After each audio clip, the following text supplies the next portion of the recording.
যার দেখা চোখে মেলে না, তবু যার উপস্থিতি অনুভব করি প্রতিক্ষণ।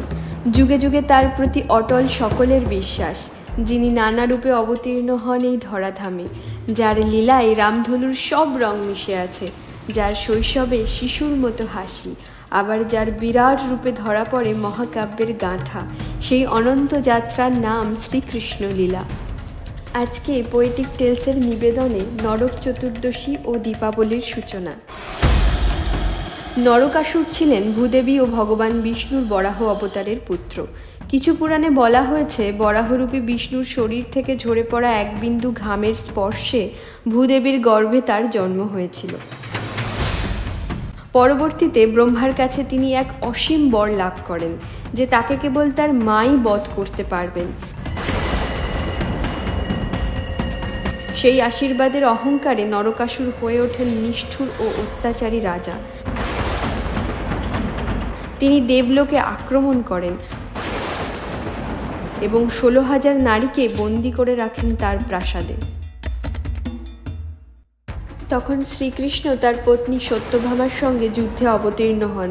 যেহেতু নরকাসুরকে কেবল তার মাই বধ করতে পারেন, তাই শ্রীকৃষ্ণের অনুপ্রেরণায় সত্যভামা, যিনি ভূদেবীরই অবতার, সেই মায়ের রূপে তাকে বধ করেন।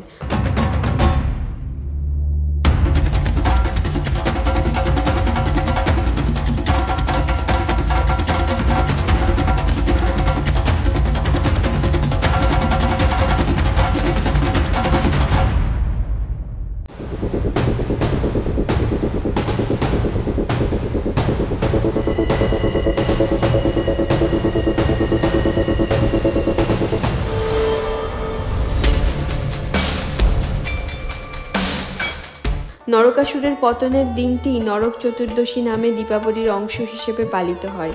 এটি কেবল অশুভের উপর শুভের বিজয় নয়, বরং আত্মজাগরণের সূচনা, অন্তরের অজ্ঞানতা, সীমাবদ্ধতা ও অহংকারের অন্ধকার ভেদ করার প্রথম পদক্ষেপের প্রতীক।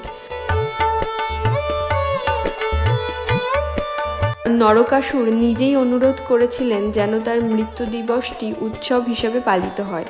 অনেক মানুষ নিজের ভেতরের ভয়, দুষ্কর্ম এবং নানা সীমাবদ্ধতা বুঝতে পারেন শুধু মৃত্যুর মুহূর্তে। যদি তারা সেই উপলব্ধি জীবিত অবস্থায় পেতেন, তবে জীবন অনেক সুন্দর হতো।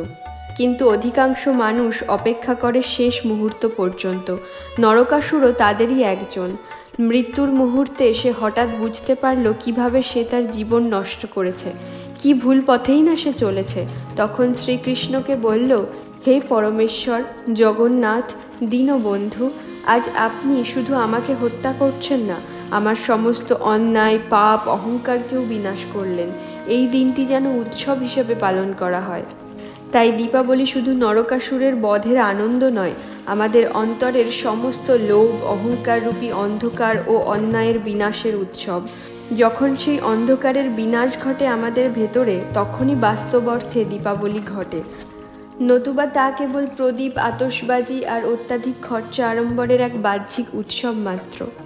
জীবনে যখন একের পর এক আঘাত আসে, তার পূর্বাভাস কিন্তু আমরা কেউই পাই না। তাই দীপাবলি কেবল প্রদীপের উৎসব নয়, এটি আমাদের মনে করিয়ে দেয় যেন আমরাও মৃত্যুর আগেই সচেতন হয়ে বাঁচতে শিখি এবং জীবনের শেষে মৃত্যুকেও সচেতনভাবে গ্রহণ করতে সক্ষম হই। নরকাসুরও জীবনের শেষে এই উপলব্ধিতেই পৌঁছেছিল। জীবনের অন্তিম সময়ে সে বুঝতে পেরেছিল, আমি নিজেকে মহান করতে পারতাম, কিন্তু মলিনতা সঞ্চয় করে অন্ধকারে হারিয়ে গিয়েছি। আমরা সবাই একই উপাদানে গঠিত, তবু কেউই আমরা একই স্বভাবের নই। কর্মের প্রবণতা কাউকে অসুরে পরিণত করে, আবার কেউ হয়ে ওঠেন দেবতুল্য। পার্থক্য কেবল এই, আমরা প্রতিদিন নিজের ভিতরে কি সঞ্চয় করছি, বিষাক্ত মনোভাব না ঈশ্বরের চিন্তা। ভগবান শ্রীকৃষ্ণও নিজেকে গড়েছিলেন শৃঙ্খলা ও সাধনার মাধ্যমে। ঈশ্বরের অবতার হলেও তিনি জন্মলগ্ন থেকে সচেতন পদক্ষেপে আজ সবার পূজ্য। আর নরকাসুর দুষ্কর্ম করতে করতে অপেক্ষা করেছিল জীবনের কঠিন প্রহার পাওয়ার জন্য।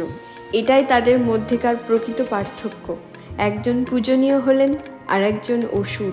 তাই দীপাবলি আমাদের মনে করিয়ে দেয়, নিজেকে অন্ধকারে হারিয়ে ফেলো না, বরং নিজের অন্তরে দীপ জ্বালাও। কারণ সত্য দীপাবলি ঘটে বাইরে নয়, অন্তরের মধ্যেই।